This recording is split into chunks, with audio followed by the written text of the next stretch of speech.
Right, how's it going, guys? Welcome to a new type of video. So this video is going to be about a game that is going to be gracing the channel quite a bit, and it is none other than Omeda Studios' revamp of Paragon, and it is called Predecessor. And Predecessor is currently in the early access, and a few days ago, I'm pretty sure it was literally like yesterday, they dropped a early access roadmap between December and March. So what is coming between that period of time? And I have to say, there is some amazing things coming for this game, and it is being doing in the right way.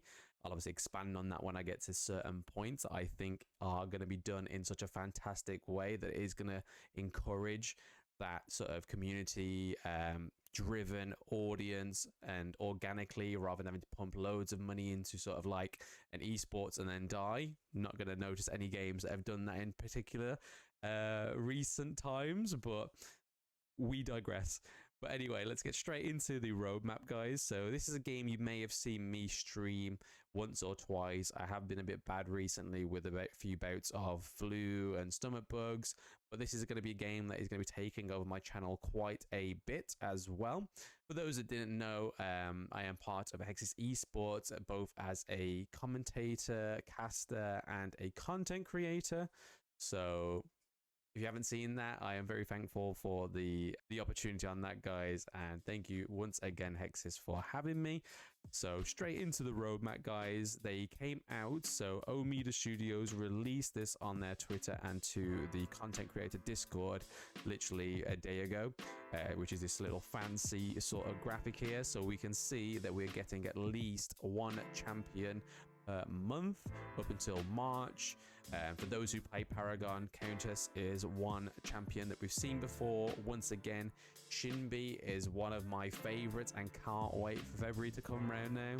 But we have January, which is Revenant. I'm pretty sure, comment below if I'm wrong, but this is actual Predecessor's first ever champion that they've made themselves, and I know for a fact Huntress is their second original champion, who's already giving me Vayne vibes from League of Legends. So there is going to be end of season rewards as well, so that little in-game level that you are currently grinding thinking there's no reason to this, now it gives it a reason, and we get free stuff. And God knows everybody loves free stuff, even including skins as well. There's 2 skins to be held, and then they're also giving in-game currency for 10 levels past level 50, and obviously it's capped at 300 levels, so there is a lot of dollar to be made there for when them filthy skins drop in that store.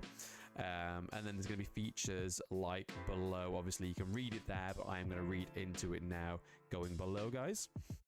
So first up, basically I'm going to read it. It's Daddy BLAM time to read to you. So you'll have the opportunity to earn Countess and Huntress skins, both of which will currently be in development. These skins will be available for purchase in the game shop in the future, so don't miss out your chance to be one of the first to have them in your collection. So grinding these levels right now, guys, is going to get you exclusive skins that you will later have to buy, which again is another great things to get people over from other free-to-play games, that free-to-play conundrum.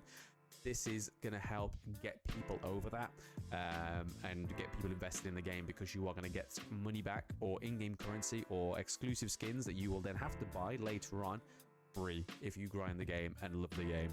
Like I said before, one hero every month, as Robbie announced in the Predecessor's Early Access and Beyond video. If you haven't seen that, I will drop a link below in the description, so you can go and check that out if you are very interested in Predecessors, as you should be. We'll be releasing a new hero every month. Along with each new hero release, we'll be doing a balance patches to ensure the best possible gameplay experience. If we feel that current balance cadence is not sufficient, we will increase the frequencies of these patches. So kind of like how WildRift do it and other games do it, where they'll have like a massive like 3.0 and then have an A and a B between the next one. So once again, it keeps things fresh. It stops you running a whole season with a completely overpowered champion So we'll get onto the Season 1 feature list. So as a part of the roadmap, we want to share some of the content we are currently working on. While we can't guarantee that everything on this list will be delivered, it represents our current goals and aspirations, which I think is a really good thing. It actually creates a lot of transparency within the community towards content creators. So they're saying this is the things we are focusing on now, and these are the things we want to get delivered to you guys, but some of them may not be delivered in the time that we're hoping. But to be fair, getting to know the dev team and stuff like that, I can't really see a reason why they wouldn't deliver on any of these, because they seem like a very capable team. They're very communicative. There's a lot of back and forth going on between content creators, players, and the devs, which is all getting taken into consideration. So kudos to that, devs.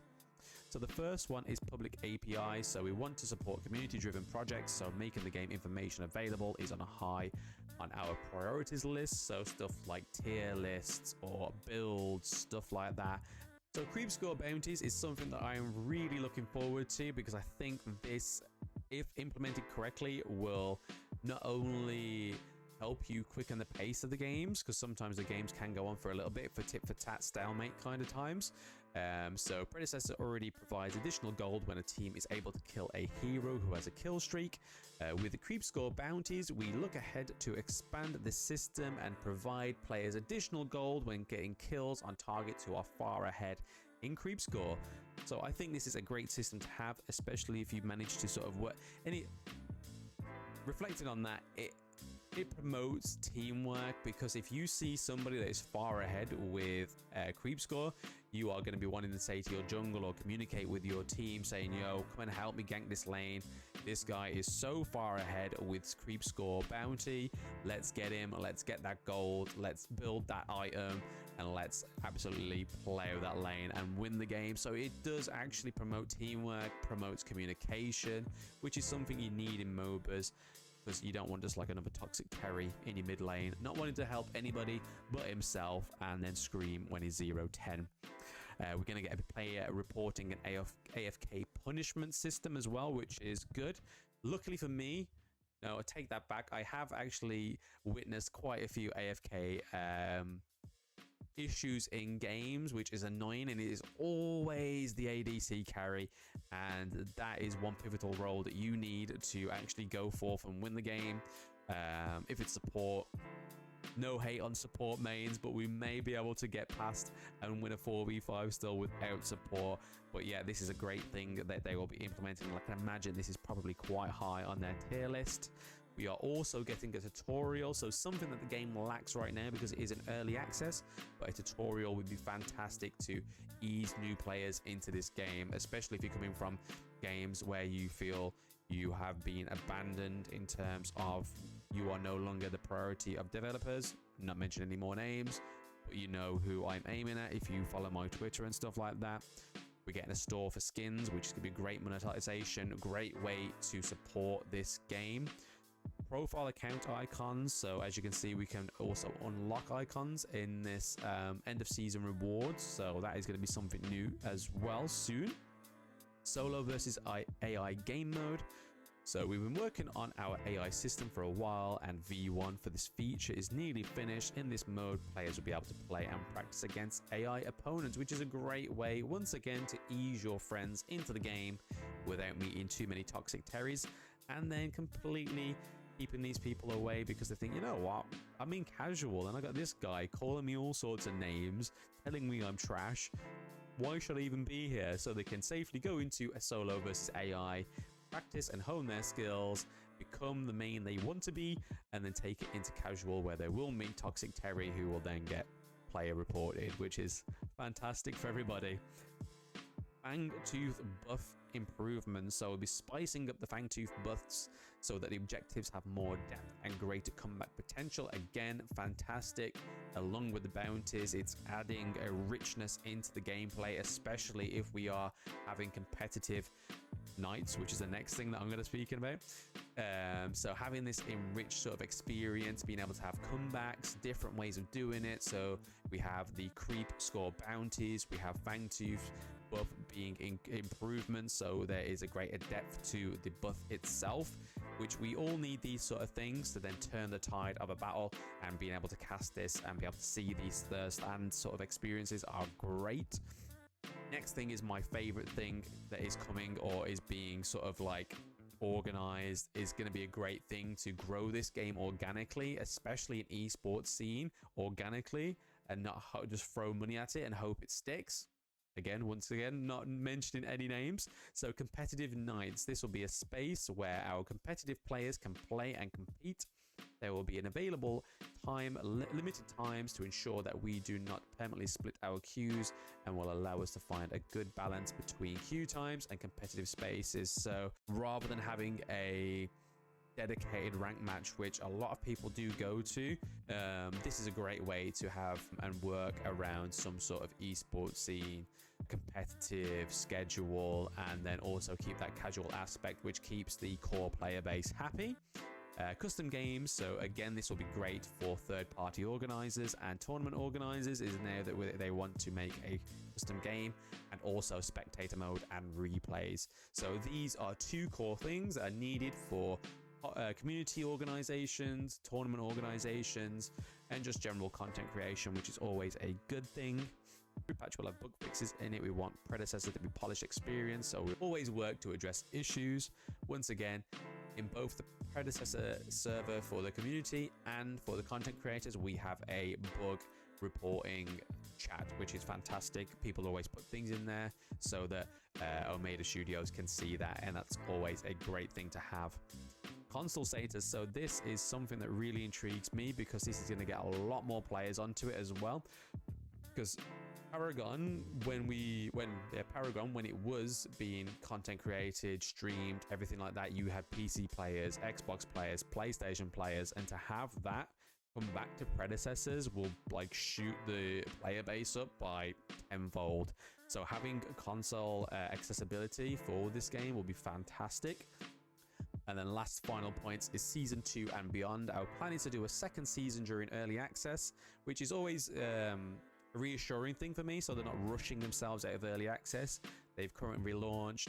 They've got December to March for the first season, and then they're looking to do a second season to get out of early access, which I still think is a fantastic thing, because whilst it's in early access, it's going to be discounted price, which is going to mean friends buy it for friends, or people are going to pick it up just out of sheer curiosity. MOBA players, stuff like that, they're not going to expect $40 to play this game that someone might not even enjoy, because we all have different tastes.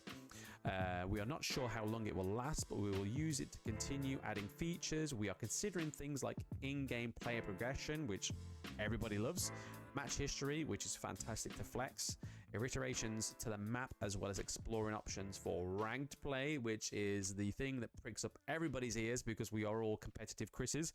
We know it will be focused around your second Predecessor hero currently in development. So yeah, I was wrong. It's not Revenant. Revenant was a Paragon champion. It is Huntress that is their first Predecessor champion, and there is a second one in the works.